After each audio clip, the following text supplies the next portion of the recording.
DSS ಮುಖಂಡರು ಹಾಗೂ ಗೋಪಾಲಪುರ ಮಾಜಿ ಗ್ರಾಮ ಪಂಚಾಯಿತಿ ಉಪಾಧ್ಯಕ್ಷ ಪಿ ಮಾರುತಿಯವರ ಹುಟ್ಟುಹಬ್ಬವನ್ನು ತಮ್ಮ ನಿವಾಸದ ಕುಕ್ಕನಹಳ್ಳಿಯಲ್ಲಿ ಸರಳವಾಗಿ ಆಚರಿಸಿಕೊಂಡರು.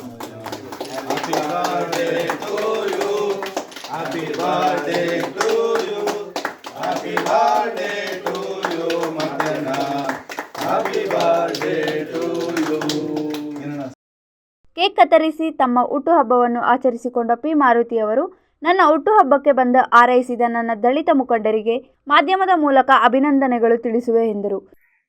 ನನ್ನ ಜೀವನದಲ್ಲಿ ಹುಟ್ಟುಹಬ್ಬದ ಮೊದಲನೇ ಘಟ್ಟದ ಶುಭಾಶಯಗಳನ್ನು ಕೋರಕ್ಕೆ ಬಂದಂತಹ ರಾಜ್ಯದ ವಿವಿಧ ಅಧ್ಯಕ್ಷರುಗಳು ಹಾಗೂ ಸಂಘಟನೆಯ ಎಲ್ಲ ನಾಯಕರುಗಳು ಬಂದಿದ್ದಾರೆ. ಅವ್ರಿಗೆ ನಾನು ಈ ಸಂದರ್ಭದಲ್ಲಿ ಚಿರಋಣಿಯಾಗಿರ್ತೀನಿ. ಹಾಗೆ ಈ ಭಾಗದಲ್ಲಿ ದಾಸನಪುರ ಹೋಬಳಿಯಲ್ಲಿ ನನ್ನನ್ನು ಅಧ್ಯಕ್ಷರನ್ನಾಗಿ ಮಾಡಿದ ಶ್ರೀಯುತ ಜನ್ಮಭೂಮಿ ನಾಗರಾಜ್ ಅವರಿಗೂ ಕೂಡ ನನ್ನ ಅಭಿನಂದನೆಗಳು ಸಲ್ಲಿಸ್ತೀನಿ. ಹಾಗೂ ತೋಟದಗುಡ್ಡದಲ್ಲಿ ಮಂಜು ಅವರು ಬಂದಿದ್ದಾರೆ, ನನ್ನ ಸಹೋದರ ಸಮಾನ. ಆಯಪ್ಪ ಕೂಡ ರಾಜ್ಯದ ದಲಿತ ಸಂಘರ್ಷ ಸಮಿತಿಯಲ್ಲಿ ಕೆಲಸ ಮಾಡಿದ್ದಾರೆ. ಹಾಗೂ ವೆಂಕಟೇಶ್ ಅವರು ನನ್ನ ಸ್ನೇಹಿತರು. ಮತ್ತೋರ್ವ ತೋಟದಗುಡ್ಡದಲ್ಲಿ ನಮ್ಮ ವೆಂಕಟೇಶ್ ಅವರಿಗೂ ನನ್ನ ಸ್ವಾಗತವನ್ನು ಬಯಸ್ತೀನಿ. ಅದೇ ನಮ್ಮ ಐವರಕಂಠಪುರದ ನನ್ನ ಆತ್ಮೀಯ ಸ್ನೇಹಿತರಾದಂಥ ಮೋಹನ್ ಅವರು ಬಂದಿದ್ದಾರೆ. ಅವ್ರಿಗೂ ಕೂಡ ಈ ಸಂದರ್ಭದಲ್ಲಿ ನಾನು ಸ್ವಾಗತ ಕೋರ್ತೀನಿ. ಹಾಗೂ ನಮ್ಮ ತೋಟಗೆರೆ ಗ್ರಾಮದ ದಲಿತ ಸಂಘರ್ಷ ಸಮಿತಿಯ ಪ್ರಧಾನ ಕಾರ್ಯದರ್ಶಿ ದಾಸನಪುರ ಹೋಬಳಿಗೆ ನನ್ನ ಸಹೋದರನೆಂದೇ ಬಿಂಬಿತವಾಗಿರುವ ನನ್ನ ಸ್ನೇಹಿತರಾದ ಹನುಮಂತರಾಜ್ ಅವರು ತೋಟಗೆರೆ ಅವರು ಬಂದಿದ್ದಾರೆ.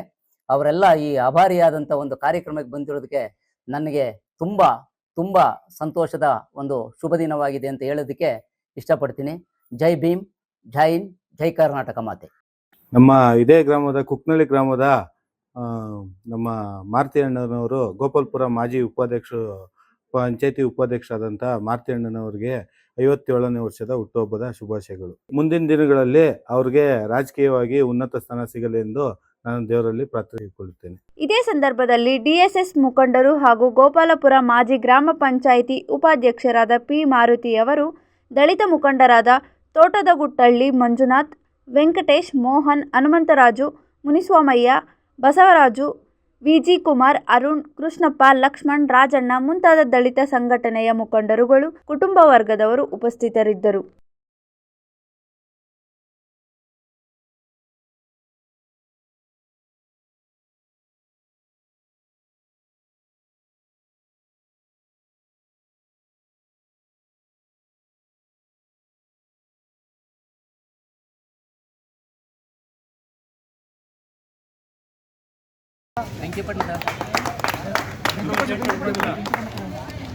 ವರದಿ ಹನುಮಂತರಾಜು, ವಿಸ್ಮಯ ನ್ಯೂಸ್ ಕನ್ನಡ, ಯಲಹಂಕ.